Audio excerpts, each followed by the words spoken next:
I can vouch for her credentials, she's good to go, she's all right. No, I don't have a problem arresting you, sir, with anybody else that wants to challenge, those people need to leave now. And from what I understand, they were not able to run any more calls, at least for the rest of the night. 5 minutes after he said that, we get a page for a second direct on 416 and the Levy Road, they can't come. And then 5 hours after that, they get a call from an unresponsive diabetic, 5 houses from their house, they can't respond to that. So that was kind of like a whole cascade of events that happened and everything. So I just simply want to know why a family was told to get off the scene, and I was threatened with arrest because I challenged it.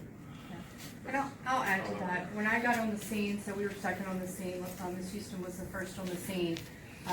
There was a sheriff's officer that was holding a gentleman that weighed a little over 200 pounds. It was a paraplegic, who was the individual that was involved in the accident, holding him in the sheriff's office vehicle. So there's no handholds, there's no way for that man to control his body weight, and so they're physically holding him in the car at the door. At that point in time, the gentleman told me nobody had assessed him, nobody had checked him at all. I can't ask him if he hurts anywhere, he can't feel anything from his neck down. As a paraplegic. He has a distended stomach at that point, I noticed. I wasn't sure if he had internal bleeding, and he wasn't secure in the vehicle, and it looked to me as if he could slide out at any moment. At that point in time, the sheriff's office said, you know, we've got to get him secure. There's no chairs. I drove my personal vehicle up there. It was the only way that I had to buckle him in. So Mike Richard and I actually transferred that patient into my personal vehicle, physically lifting him after we placed a seat collar on him and began to do an assessment. When I went to buckle the seatbelt over, the paramedic from Acadian was standing at the door. She said she had walked over because we had 2 bales of hay in the road. We had a car that was still smoldering. Ms. Houston had gone to put the fire out on that vehicle, as well as the hay bale. And the Acadian ambulance profile on the trucks are very low to the ground. They have some, I guess, the profiles on the sides of the truck are very low. She couldn't get over the hay. We had hoses over the road. So we assessed the scene, and the paramedic that was on the truck said, can you get that patient in your personal vehicle to the Acadian ambulance on the other side? You have to go one way, I'd have to go two, and I'm worried about the ambulance catching on fire as well through the hay. So we made the decision, the profile of my truck's higher, to drive that patient, ask Ms. Houston to remove those hoses so that we could get the patient, which was our priority on the scene. So it's life over fire at that point. And she repetitively said 2 or 3 times, is this a life or death situation? Is this a life or death situation? I did not ask her any questions. I had no interaction with Ms. Houston on that scene. But my understanding was she was hesitant to move the hoses at that point in time. Eventually did move the hoses. We were able to get the patient to the Acadian ambulance, get him loaded, and get them in transport to Ward 190. They were actually on the other side of the hay. We were on the Foss River side. At that point, I turned my vehicle around, backed out of the scene completely, and stayed in my vehicle for the remainder of the time. About 15 minutes later, I have people walking up to the window of my vehicle telling me that it's time for me and everyone that rode in my truck to leave the scene as a direction from Paris. The scene had not been cleared. We had still requested additional support. We had liability of people getting injured from equipment, a fire starting again. We were in a thunderstorm. Anybody could have been struck. We could have had anybody roll through that scene, through a car accident. We needed medics on that scene. We were requested to leave.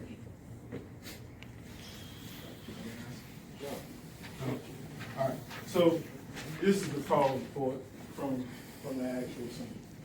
So 315 arrived 4 minutes before any volunteer showed up. Vehicle was actively on fire, and you had hay across the road. 2 volunteers showed up within that time. FD 357, 309. 357 isn't here, 309 is here. Who is 357 and who is 309? Travis and Mike Richard. Okay. Mike, you have your 5-1? No. Firefighter 1? Travis Smoke doesn't have his firefighter 1 either. At that point in time, there's 2 medics on scene. There's both EMRs. You have 1 firefighter 1 that brought a truck. This individual, Miss Houston, was taking care of a fire. Those 2 individuals should have started patient contact. There's both a medical bag and AED on the truck, along with seat collars, 2 adults, 2 pediatrics, and 5 head blocks on that truck. Everybody else showed up 4 minutes after the fire was out. The fire was still smoldering at the point in time. The individual that has her fire one remained to keep control of the fire in case they had flared up again. At this point in time, we have 3 more volunteers, along with a paramedic and 2 more EMRs that showed up in the vehicle, and another firefighter one, along with another firefighter one, which is Assistant Chief Williams. At that point in time, you have more than 7 individuals that was medically trained on scene. Those individuals should have taken care of that patient at the point in time. Now, when I received the phone call, the patient was already transferred over to Acadia. This individual here was still dealing with a flare that had came up under the hood. Assistant Chief Williams, Mr. Mark Cannon, Mr. Travis, and I think Mr. Nick was assisting on trying to get the hood up at the point in time. I got contacted by Ms. Houston. There was a whole bunch of things going on in the scene. We was losing control of the scene. The scene was not controlled at all. I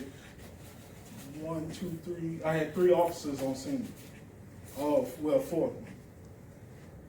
Chief officer couldn't handle the scene as far as gaining span of control. When I found out Ms. Cannon moved the individual in her vehicle, we are not covered by the insurance with moving a patient in our vehicle. There's means. We had 7 people that were standing around with EMRs that don't have fire one. They could utilize a mega mover. They could utilize a backboard to move a patient. There's no reason for a patient to be moved in a vehicle. We had no rescue truck on scene.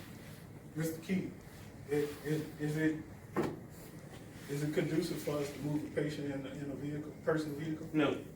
At no circumstance. Whenever Hold a on, buddy. person Hold takes on. that liability upon themselves, they take it fully upon themselves. Right. When they Okay, put a didn't you person just say in you their were private green as well, automobile, sir? And that they some of your said- vehicles aren't even licensed? Excuse me. that's- Hold on that's- now. Let's get to the point. Okay, I have a quick question. Excuse me, wait. Let him finish. All right. So, at the point in time, I learned of an invalidation on Friday evening from Ms. Cannon. And was she notified? She wasn't notified at the point in time.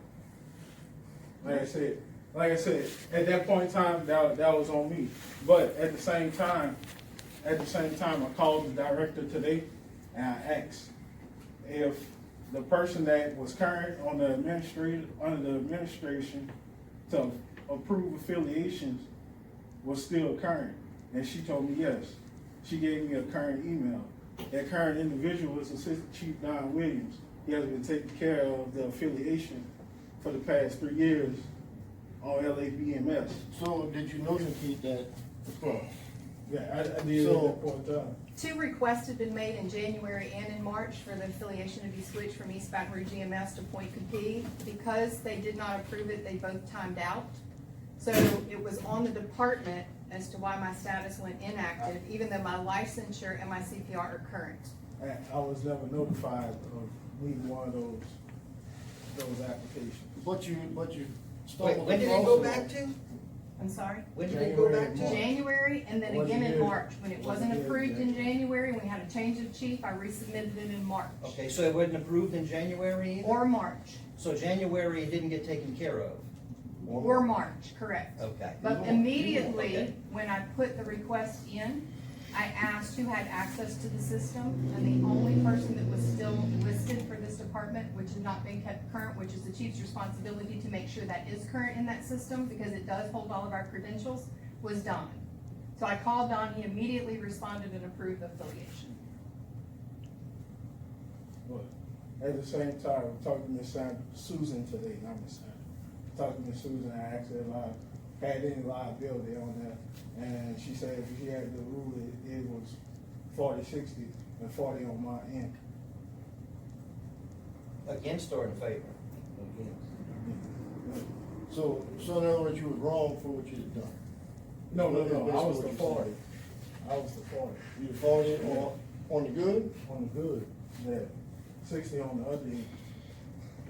Isn't it true, though, that you stated to the police that they had to remove David, that the cops No, I said? never said David had to be Okay. removed. I just got I threatened with never, arrest. no, that was not on me, that was totally on the Okay, officer. okay. I have spoken to the sheriff office since then on that situation. But He not should not all- have been told that in that situation. How can you formally assess situations by not being there, though? Oh, I was given a full documentation of what was going on. The individual that called me is also a firefighter one, and he gave me a full assessment of the scene and where it was at that point in time, and he is a current EMR too. But he was an incident commander. He was not incident commander. Nobody was incident commander until Miss Houston was incident commander. And No, she did girl, give it up some- when Don got on the scene. yeah. I was addressed by dispatch as command when I put the fire, when I said that the fire was out. So at that point in time, a lot of it goes back to lack of training on everybody's end. It does. So I would like to address And the on fact. me- And on me at that, I'm sorry. That's okay. But on me at that point in time, like I said, and I made this apology to Miss Cannon, and she knows about it. I made this apology. I made a hostile call. I did, but even with the knowledge of knowing that there was an invalidation, I made the urgent say I made that call to get her removed. One, because a patient was moved in her vehicle, and that should never happen. Two, like Mr. Keith Davidson said, we're not covered all the insurance for that. If anything was supposed to happen to that patient, they come for us. And they don't have to be the patient to make a complaint. All it has to be is a family member, a friend, anything. And at that point in time, there's no excuse to move a patient in a vehicle. So I assume that liability, obviously, when we placed him in there, was the only secure place on the scene for him. We did not have any other It way to was- secure him in the vehicle. He had no trunk control. He- So when someone has no ability from the neck down to control their body functions, and he has rods in his knees and his legs, and he cannot flex his legs to get him into a vehicle, we had absolutely no choice. In the back of a sheriff's unit, he cannot fit there, and his eyes were this big, and he was praying for us to sit him upright. And I understand. So at that point, we made the call to do that. And Paris, we have transported babies. David was on a call with me during the ice storm. They could not get over the bridge at Pecan Lane with the Acadian unit for the same I can reason. justify that. We put him in Travis Shook's vehicle It's the same scenario. and carried the baby over. There was no. Is it gonna be life or policy? So it's the same scenario, what you're gonna justify. I had a paramedic with me Justify that one, but you're not in the gonna Acadian justify unit this to one. transfer him No, to the unit. out of your car though. I'm sorry? Was that paramedic in your car? when you She were- walked the same with me, with the patient, the whole way through If the that scene. paramedic is not in your I vehicle, mean, that's a that's the whole thing. get down about That's it. what you put out. You're assuming. He was not in the you're vehicle assuming- either when we moved that patient off of You're Pecan Island. assuming your liability though, you know what I'm saying? That's kind of. Okay, let's, get back to, who, okay, are you said everything you need to say? You're Everything in finished? the report. Okay. So this is your report, it came from 911 center. That came from 911 center with times and everything. And also, nobody brought a fire truck. And I know that's been your pet peeve about having fire trucks placed where volunteers can get to them and they put equipment and all that. Nobody brought a truck except for the contractor. Even after manpower was put out that there was a vehicle fire, nobody brought a truck until after her truck started running at a quarter. So we have 3 or 4 district 5 trucks in around. It don't, that's, and see, that's the worst part about District 3, because we can't keep relying on District 5 to bring trucks. Yeah. We have, and that's the problem, we having that problem across the board, fire alarms and fires. We can't keep relying on District 5 because we're not bringing the right complements to a scene. We need 2 engines and a service. District 5 don't count for 2 engines and a service. I also have fire alarms in there that only 1 truck responded, or no trucks responded. Nobody goes en route to fire calls, but I get 12 people show up to a medical call. I mean, you wanna go back to the report, let me get back to that, you were talking about trucks. The call came in at 2105, that's the time we received it. Call That did, sheriff department times. the call was dispatched at 2114. That sheriff department. Are you at the station, ma'am? Yes. So you're within how many feet of the truck? 150 feet. Call came in at 2114, 315 advised at 2136. I don't see where it's en route. Flip it over, flip over on the back. There's your tops. That's what I'm looking for. Where's the time for en route? That's because the dispatcher put the wrong truck in there. That's on the dispatcher. I need an en route time. Where's the en route time? It's on everybody except you. What truck you put on it? So, being dispatcher put the wrong truck. Which one is it? 2114. This dispatcher. So the truck's on scene before they get there. So she's got an assessment asking for more manpower. Yeah. That. Mr. Bonds, we haven't had, since I've been in the department since January, we haven't had driver training offered. And so when we leave our house and we're not driver qualified to drive the trucks, we can no longer go to the station to pick up the fire units. Everybody that's on the insurance, We're on it, but we have not had training to drive those trucks. we drive trucks. There's no excuse. There's no documented training These for trucks us. got battery. I've never driven a cutoff switches. fire truck. They don't know where to turn them on, they can't cut them. Yeah. And I don't feel safe in that capacity driving a vehicle that I'm not familiar with or haven't been made familiar with. But at the same time, We there's, schedule a driver training class, we would solve that yeah. quickly. But it should have been done. That was the responsibility of our The chief. thing We is, had one. We had a driver's training class, cause I took it. Was that We in did it District last 5? summer, wasn't it? No, with District Was it 3. last summer? Yeah. We came in January. They need to have that once a No, year. we did like, That is the most pinnacle point of being a firefighter driving the truck. You gotta get to the thing No, first. that's where we did the training, we did the class at District. Right, and how could you, I have a question, how could anyone expect these employed, wonderful people to just know that? To just get in that truck and know that without proper training? the first two individuals that showed up on scene both drive fire trucks. There's no excuse. We're talking about others, all of them, not just two. She made the call for extra manpower. I was already en route, and I was right down the street from the call, so I figured whoever else It's, went en route would grab it's, the it's truck. still a station. I understand that, and it's hell. It's hell bringing and doing a truck by yourself, one person. But I'd much rather have equipment and resources than to have another body and then run out of equipment and resources that you gotta leave me to go get it. We had people came after me, so I when she understand. made the call for extra manpower, my assumption was let me get there since she by herself and try to assist and have people that were coming later to go pick up a truck and come in and I get it. thought Travis was bringing 14, but I got there. Yeah, you have something you wanted to say, man? Yes, that's called the bystander effect. That's what? That's what he did, was assuming that somebody else was going to bring a truck. It's called the bystander effect. It is the assumption that somebody else is going to do this thing that should be done to help. We are supposed to be trained and supposed to keep our head enough to where we don't let that happen. It was a car fire. Yes, I called for more manpower, and I didn't specify that a truck was needed. But you are a volunteer firefighter. Your duty to act means that you bring equipment, point blank period. I understand that in the adrenaline of the situation, you were thinking about me, and I absolutely appreciate that. Absolutely.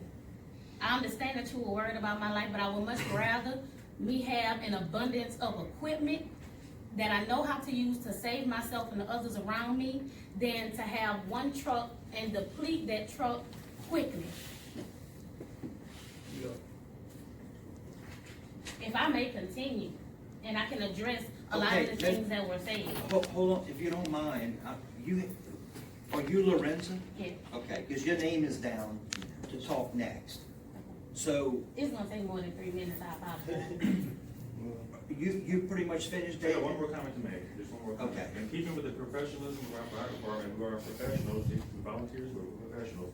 I would just, request that you from now on, treat your fellow firefighters with respect and treat the public with respect. No more using the F-bomb on your fellow firefighters, no more cursing out your fellow firefighters, no matter how mad you get, keep it professional, steady tone. That's just all I'm asking, just keep it professional. Not only you, but for everybody in the fire department. Well, and There's never from the reason to outside, discuss I mean, about because I really am on out, I don't know nothing about these calls. That's why he knows more about all this than they're fired. Gotcha. We I'm don't- not. we treat Okay, everybody with but respect. it seems to me there's a disconnect between the volunteers and the There contractors. is, there's a big difference, and I see it on a daily basis. And I'm looking in. And I don't understand why that disconnect is there. But that's not something I can figure out.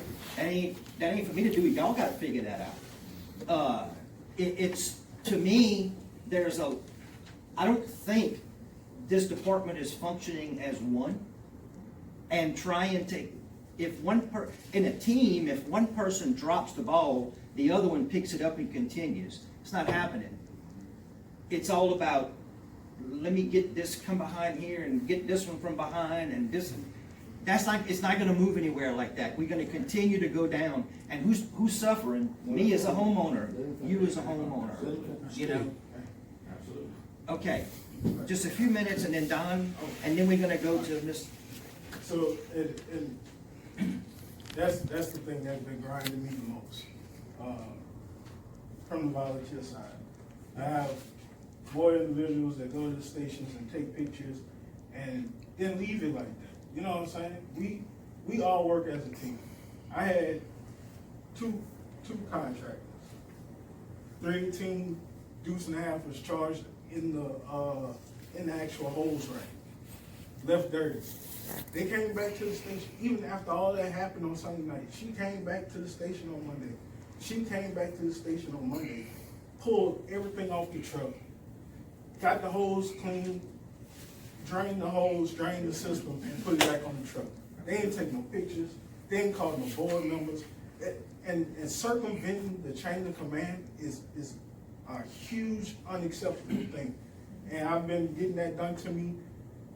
I receive stuff all day, every day from third parties.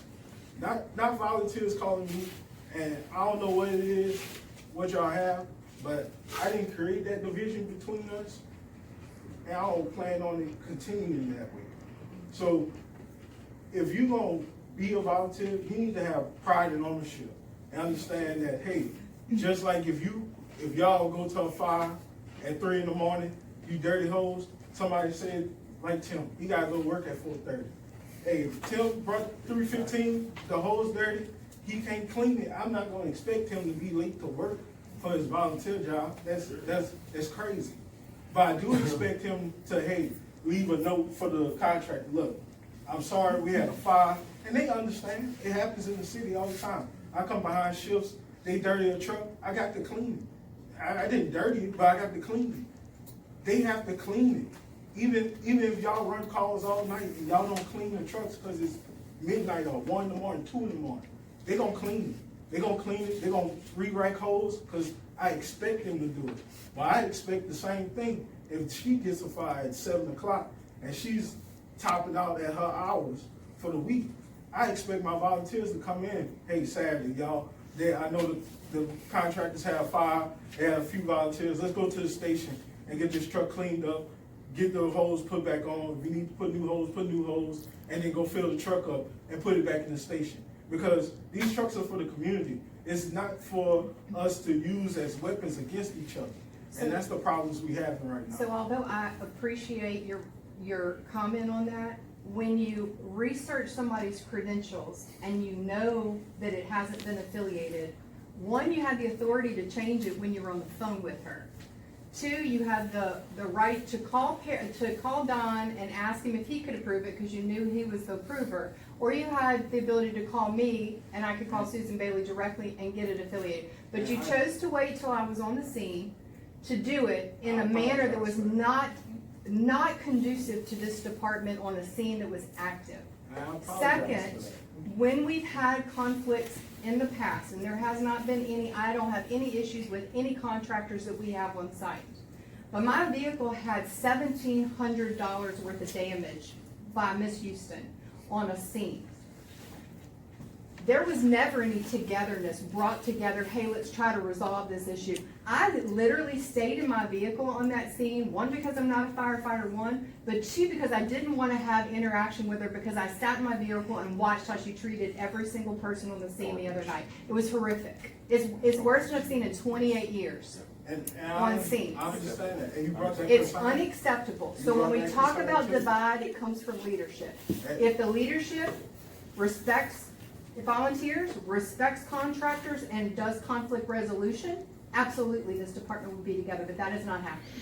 Well, you brought that to me. I talked to that individual.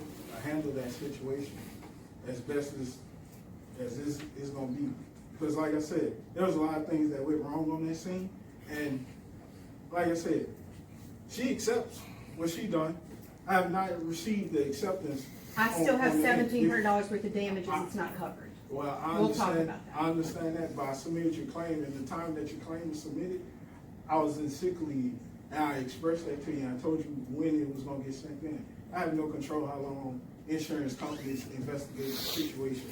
I have no control over that. So when it was deemed an intentional act by an underwriter at his company, and it's not a liability at that point, I expect action to be taken. I wasn't contacted on that until I talked to you.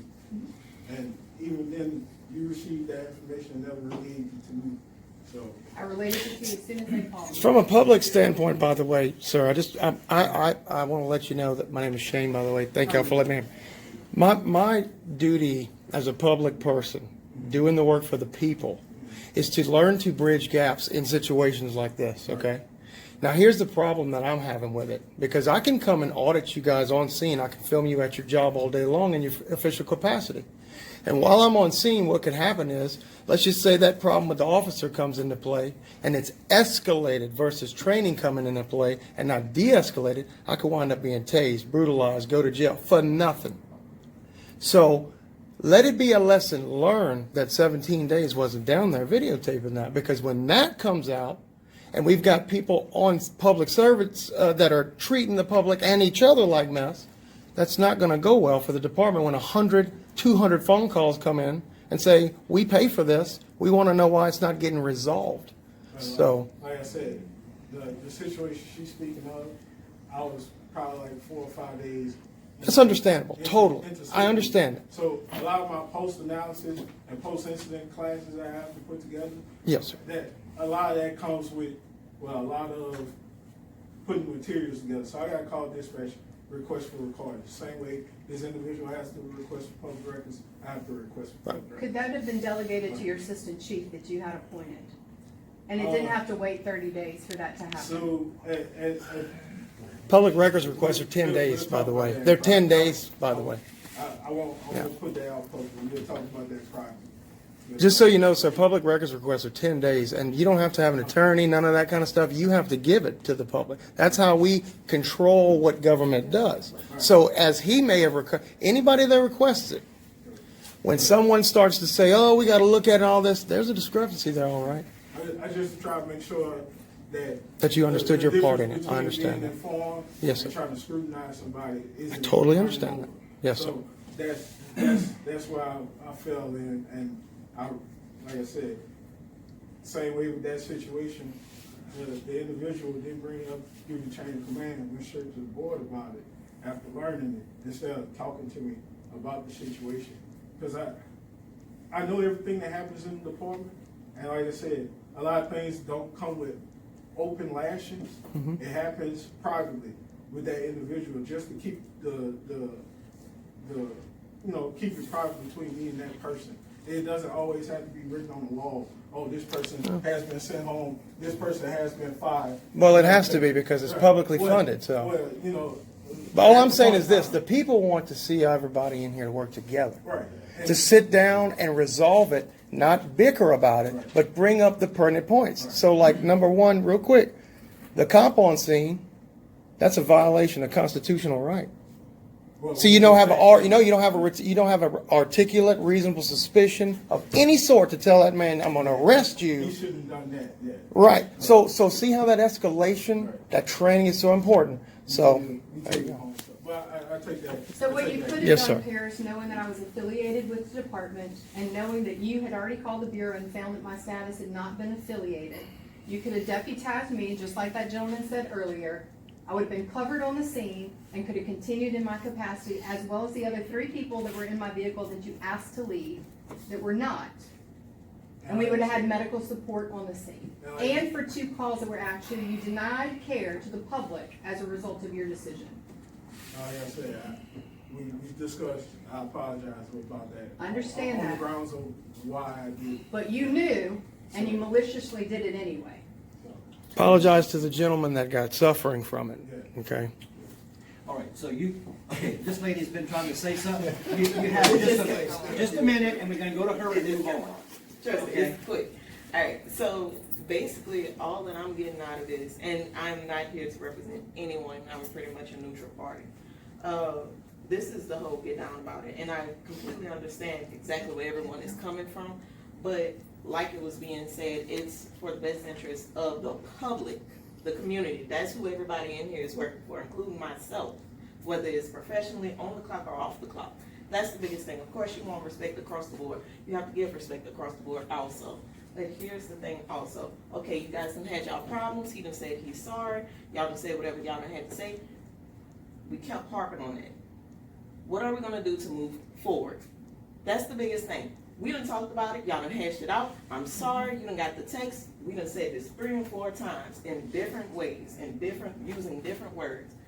What we gonna do to move forward? Are we coming to training now? Yeah. So Are we I've are we gonna start studying? Are we gonna start holding Good study point. sessions? Good point. Are we Let's going get back, to start looking at older files, older calls to, hey, let's go over this, let's hash this over. Hey, this call didn't go like I needed it to go. Let's come back to the station and be brief. Let's start doing that. Let's start talking. Hey, I got a question. I'm curious. What do you feel? How do you feel like this should go? Because I do it all the time with my captains. I've done it on several scenes. We get done with, what you like about that? I like to take scenes apart and put them back together. What could we have done better? What could we have changed up? What would be a liability? What wouldn't be a liability? What would Acadian do? What am I seeing them do different? What am I seeing Baton Rouge EMS do different? What is Baton Rouge doing? What is Lafayette doing? What is Port Allen doing? I want to see. So debriefs are led by incident commanders and chiefs, typically. So any debrief that you have on a scene is led by the chief and the incident commander. And in any scene that we've been a part of, since I've been a part of this department, we have never been called to a debrief. So let's start. Unless there was an issue and I was asked to write an incident report. Well, let's start. And that's it. Let's start. Which is fine, Y'all but done that had comes y'all from issues. leadership. Y'all That done comes had from y'all leadership. issues. Let's work up the chain. Our lieutenants, our captains, our assistant chief, and then our chief. We gotta work up the chain, not go directly to. Let's work up that chain. Hey, Cap, Lieutenant, I feel like I need to do X, Y, and Z. Hey, Miss Harris, I feel like I'm lost on this, or Mr. Moncrief, I feel like X, Y, and Z. Why not do that? Because obviously you have people that's been doing it for a while, whether it's volunteer and swapped over to full, or it's just been purely full-time position. So I think Either way it goes. when things get resolved in a timely manner and we're not 30 days out on a claim, I've never received an apology from Ms. Houston for damaging my property, criminal damage to property. But once again, we're still David's going still over. without a cell phone from falling in the river over 2 weeks ago. But once again, we're still going over. None of this, again, but. You can't we resolve have- things though unless you can't discuss resolve them. it. I mean, that's just the bottom line. Have we not said it already? That's not a resolution, that's just a discussion. I think this is stuff that y'all need to get together as a department and work out. Let's keep going. So. Isn't that what the board let's- meeting's for? Let's give this lady a chance. You got 3 minutes, please, or close to it. It's a damn Everybody else shit has show in way here. over its rate. Try to keep it as. Ain't nobody knows the law, We nothing. got a lot of things to Well, cover. y'all do. and we have about 30 seconds. Okay, first off, we operate in this department under PIL and them, correct, NFPA standards? Correct? As much as we can. Okay. So when I was acknowledged by dispatch as command, I was command of that scene. I was also the first one on the scene with the most knowledge of the scene. When I decided to take property over life, That was because the vehicle was actively on fire and I did not want the fuel line to catch, okay? So I knew that there were a bunch of people who were first responders that were going to come behind me who could handle that situation.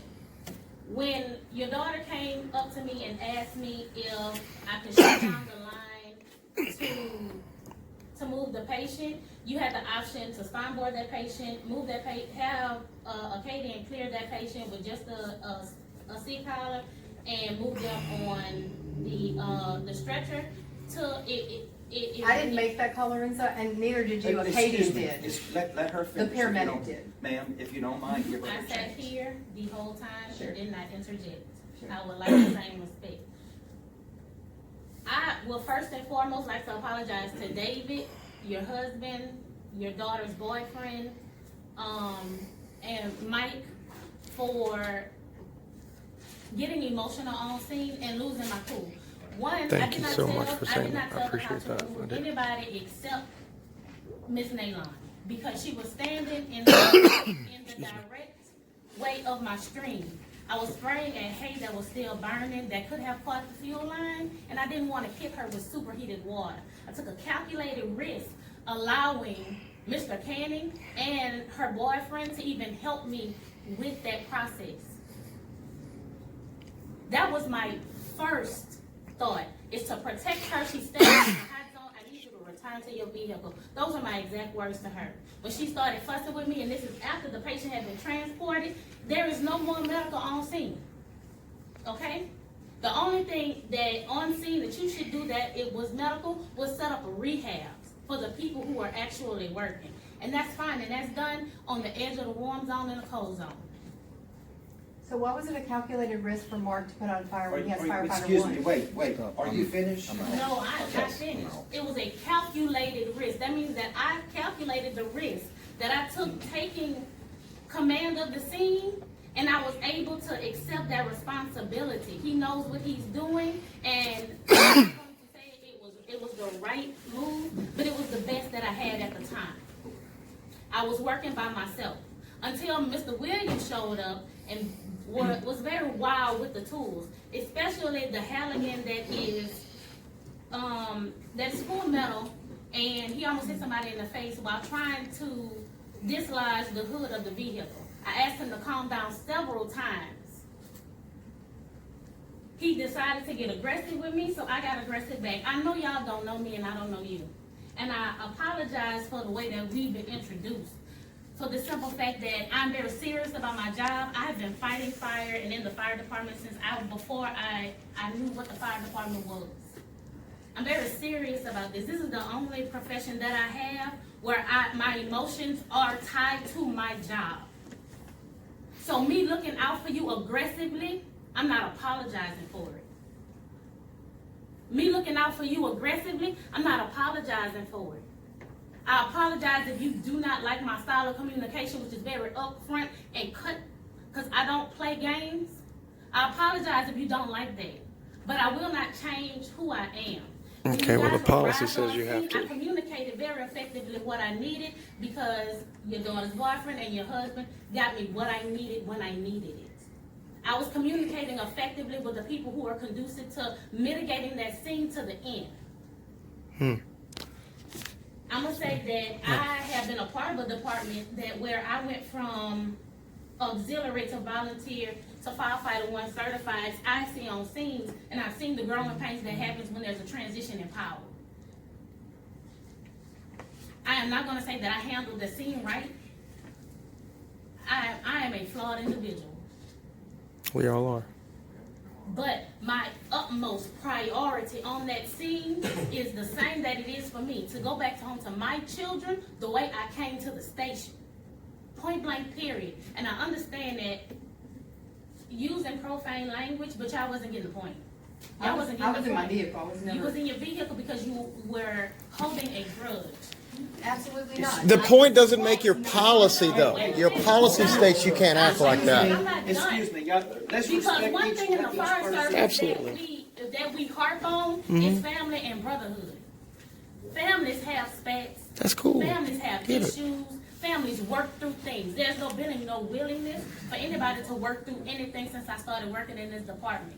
Like I said, when I was in the growing pains of my home department, the same thing happened. There will be a critical incident that does not go right, where there will be profanity thrown, there has been feelings hurt. It's emotional. It is an emotional process.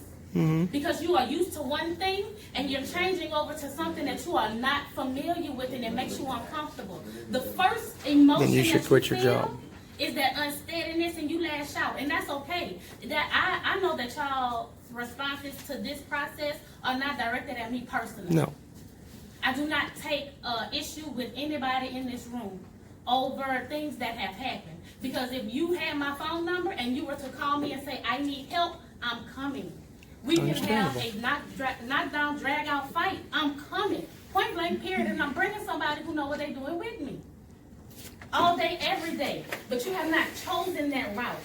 You have not chosen that route. Are you speaking to me personally, or? I'm speaking to everybody. Okay, but we just heard you also say you won't change your ways, but your policy and what we pay for you to act should be that way. The way I communicate. I will not change the way I communicate because it is effective. But it And creates a worked for me positive- That's for an entire your effectiveness does have nothing to do with policy, ma'am. Nothing. Excuse me, Lorenzo. We've heard from everybody. I got what you're saying, they got what you're saying, okay? But we're gonna have to shut it down, The complaints are going in after this. okay? We're gonna stay here and argue all night? It's not getting anywhere.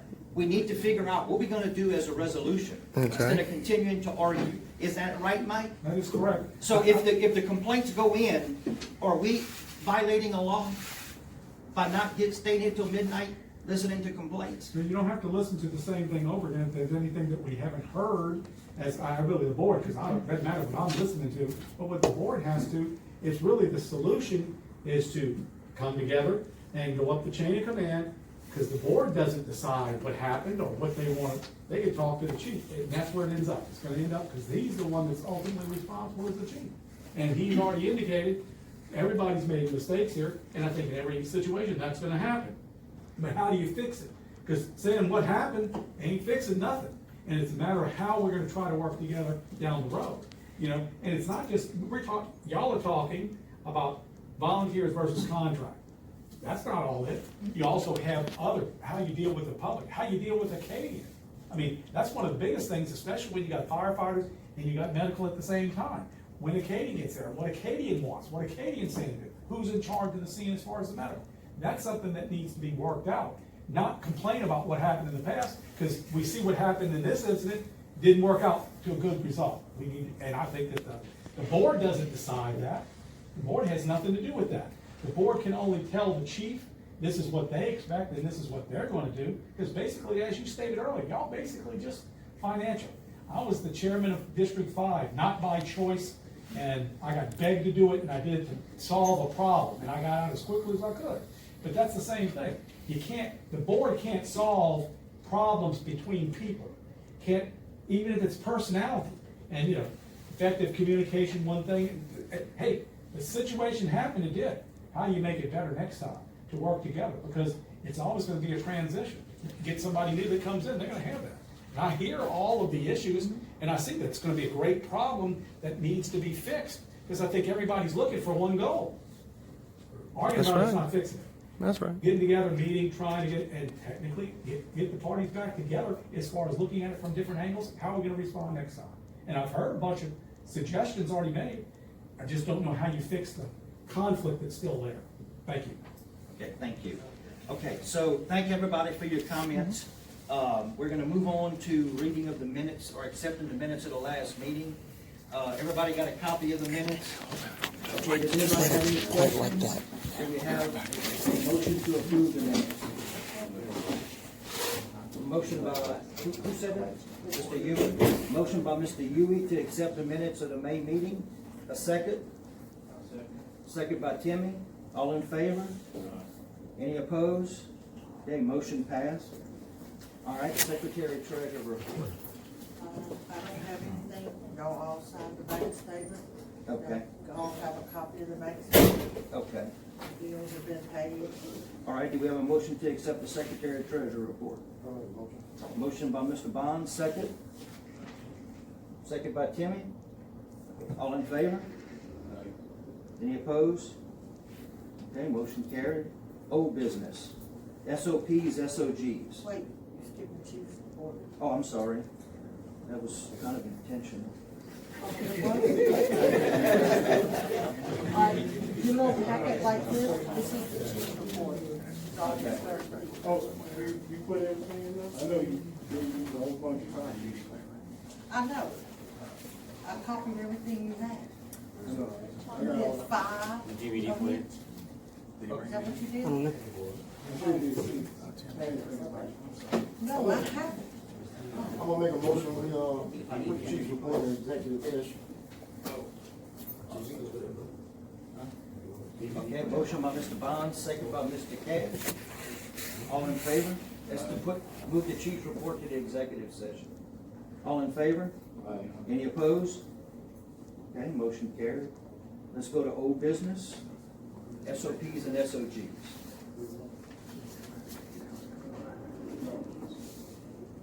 What, SOPs, SOGs, did you make any of the changes that were? I'm currently making the changes now. Okay, So we continue with the old SOPs and SOPs for Okay, we have a motion by Mr. Bonds to continue with, well, we've already made that motion last month, so we just continue with it. Yeah. We'll just make a motion to table it again until next month. Motion by Mr. Bonds, second. To table it till next month? All right. Second by Mr. Huey, in favor? Any opposed? New business? Air conditioners. I received a call from an air conditioning company, and I think it was New Roads AC, and they were offering to come and clean and service all of our units for $130 each at all the stations. And I just wanted to bring it to y'all to see if there's something that y'all get estimates from several places. I'd say the estimates from.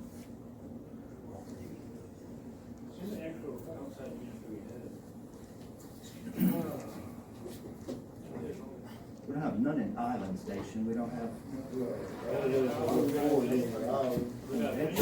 Venture's got working units.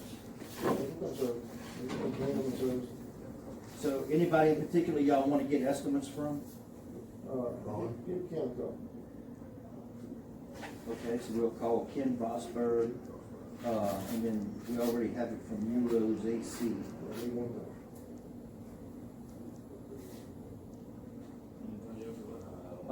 I know Robillard is local. Okay. All righty. Okay, contractors. I'm gonna make a motion for that to go to executive session. All right, second. Second by Mr. Huey. All in favor? Any opposed? Okay, motion carried. Equipment purchases.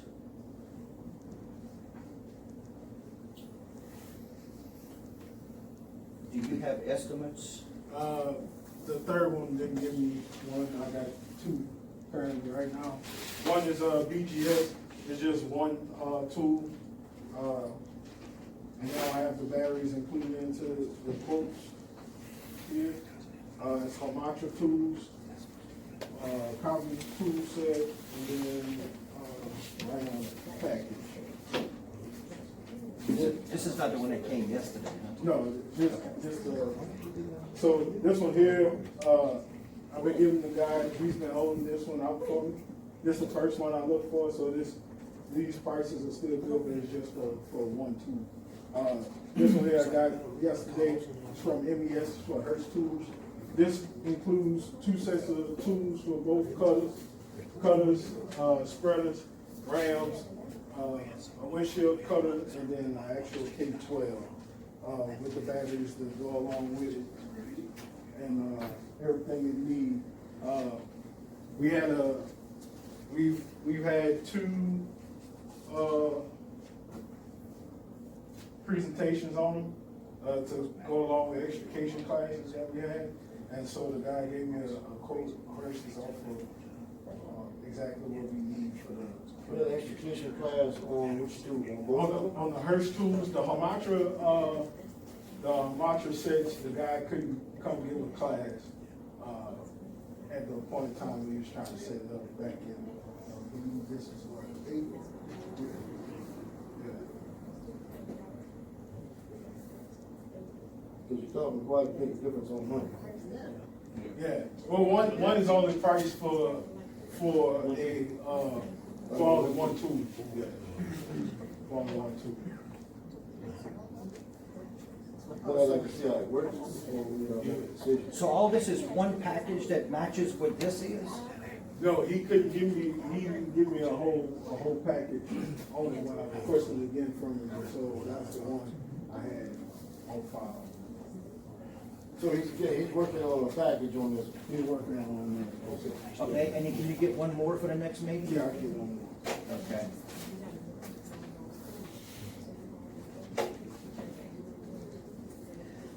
Okay, on equipment purchases, I just wanted to mention that if there's gonna be a process that's gonna be in place, and there already is one, but if they're, depending on how fast they move forward with moving the parish to a single board, we may want to, in the best interest of this fire district, kind of reassess what equipment we have and what we may need and purchase that before that takes place. And the reason I say that is, once you get a consolidated board, you're not gonna have 5 people from District 3 that's gonna be making decisions for District 3.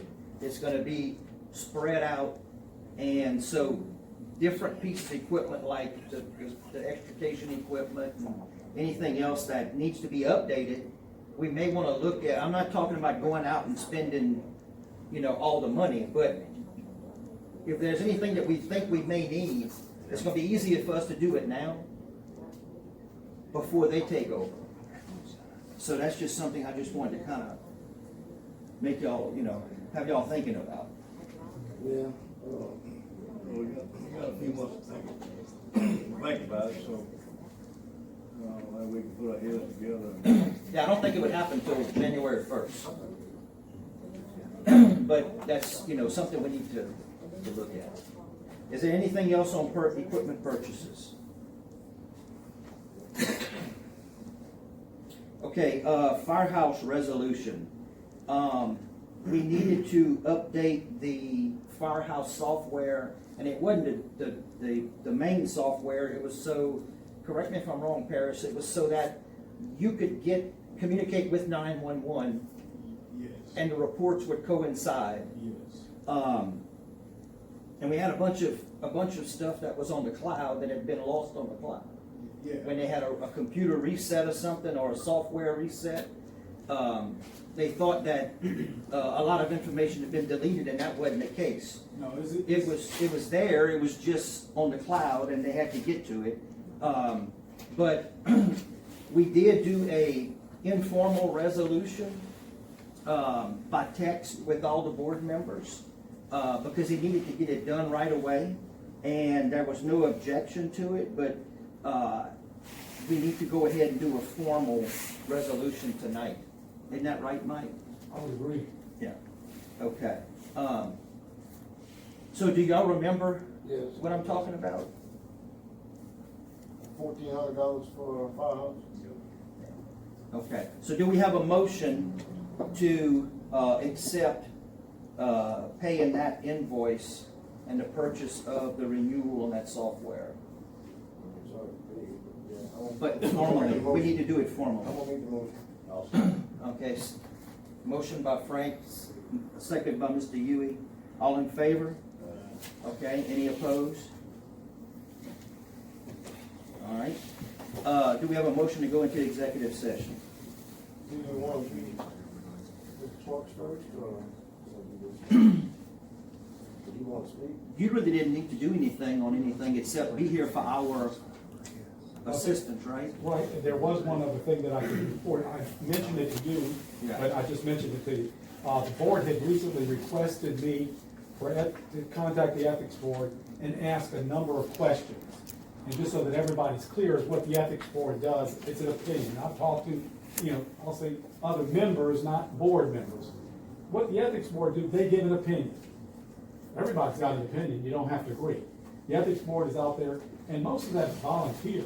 They each have a legal staff, and they do the research.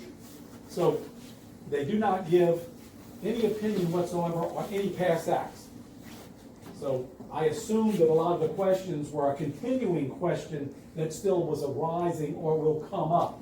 I'll just use the vending machine as an example, because I kind of changed it a little bit. Well, if it's electricity, but what about if you have a member, contractor, volunteer, board member that has a manual machine, let's say gumball machine? Ask for that opinion, just so that it's crystal clear as to what's going on. But it's an advisory opinion.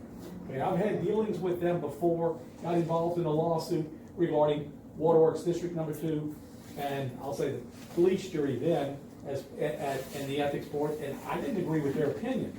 But that's my opinion, legal opinion. I was representing the board, and then the AG came out and threatened the board, saying they were guilty of malfeasance. I told the board, if you cancel that contract like they're trying to do, you're gonna get sued. If you don't, they're gonna say it's malfeasance. The best thing for you to do is to resolve it. And I suggested to them a legal remedy is to go into court and ask for a declaratory judgment. Is that contract valid? Is it not valid? And reasons doesn't really matter at this point. But went to court, fought it out in court, and the judge ruled that no. Okay, perfectly valid contract. So therefore, if the board members came back, they were going by a judgment. So they were protected. Because I agreed with my opinion, but that's just, I have a different opinion than other people do, certainly than the ethics board. So the ethics board, they sent a letter as far as all the questions that were approved by the board. I tried to, word it in such a way to get a concise, good answer. They sent a letter back in response acknowledging the receipt. They said that it was tentatively scheduled for consideration by the board on July the 9th. Now, it's tentative. They also, anybody can go to those board meetings, they're open meetings, and if they take it up, they'll discuss it there. So, I would expect the board to get a response, and they, if it's not taken up, they will then tell us when they would think it would be on the agenda before. Okay? Can you provide us a copy of the letter that you submitted with those line items to the ethics board? Sure. Okay, thank you. I mean, board has a copy, Perfect, it's thank right you. there. I'll get it from you after. Thank you, Ruthie. The other thing about the ethics board, so that everybody understands, here, it's not just, it's not like the Attorney General, but they're usually looking for a public body or a public entity to make the request for an opinion. But the ethics board, anybody can do it. You can actually submit a question or an inquiry online on their website. So it's, it doesn't have to go through the board to do so. So, because a lot of times, it's somebody may want, and then let's say a board like here, I don't even want to ask them that. But the individual can still ask that question. So it's that way. I guess when you look at ethics, and that's really what you're looking at, it's a matter of here, what is the best thing to do? And my opinion that I always give is that when you're looking out for the public, if it gets to where in there and it looks even bad, well then why do we even have to have the question? But sometimes, like I say, opinion's different. So, and that's the reason why. So as long as everybody's aware, it doesn't matter. You can always make a request independently. You don't have to go through a board or other entity or quasi-entity, any type of body politics, so to speak. You can still go individually. And it's very simple to do because you do it online. Of course, I wasn't going to submit this online because I wanted to have it to where the board would have the actual letter, just to make sure that it was the questions asking the right way. Because you can ask a question one way, and it doesn't come out with the answer that you're really looking for. So you have to have it in that fashion. That's why, and I think it was you that I talked to, right? Okay. But it's just one of those things. So it's got to be, sometimes you got to be super technical with asking the question the right way. Because in that other case that I talked about, here, I just thought that the AG's opinion was wrong, but that was based on the information that they had in the letter. But it still didn't matter. I'm sitting up here, well, I don't care how they worded, what information they got. This is what they said. Board, y'all need to file for a declaratory judgment. and have somebody else say whether that contract's valid. Because if you cancel it, you're gonna get sued. And if you don't cancel it, the AG is basically giving an opinion, their opinion again, but then you're guilty of malfeasance in office. And so you gotta do something. So, Thank you. but that was the only other thing that I had. Okay. David, Yes. was this that you signed last? You at the very end down there? Okay, but somebody had already signed your name. I just, Oh, okay, that's fine. I wanted to make sure we wasn't missing somebody. Yeah, I'm good. Yeah. Okay. David, that was for drone equipment. Yeah, that's supposed to be the chief's report, though. Okay, gotcha. Yeah. Okay, so that's all we have.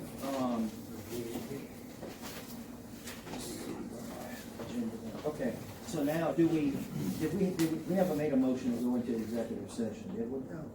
Okay, so are you gonna be able to stay for a little while too? If y'all ask me to, but, it depends on what, going to excessive session, whether you want, it depends on what reason you're going into, as to Yeah, I would whether or think not, it needs to be. if you're talking personnel. Please, yeah. Yeah, if it's talking personnel Okay. or some other litigation along those lines, be happy to stay. Okay. Again, I'll just caution, I don't know, never been to one of y'all's board meetings. Okay. If it's dealing with a person, somebody that's a personnel, that person has a right to have it as an open meeting.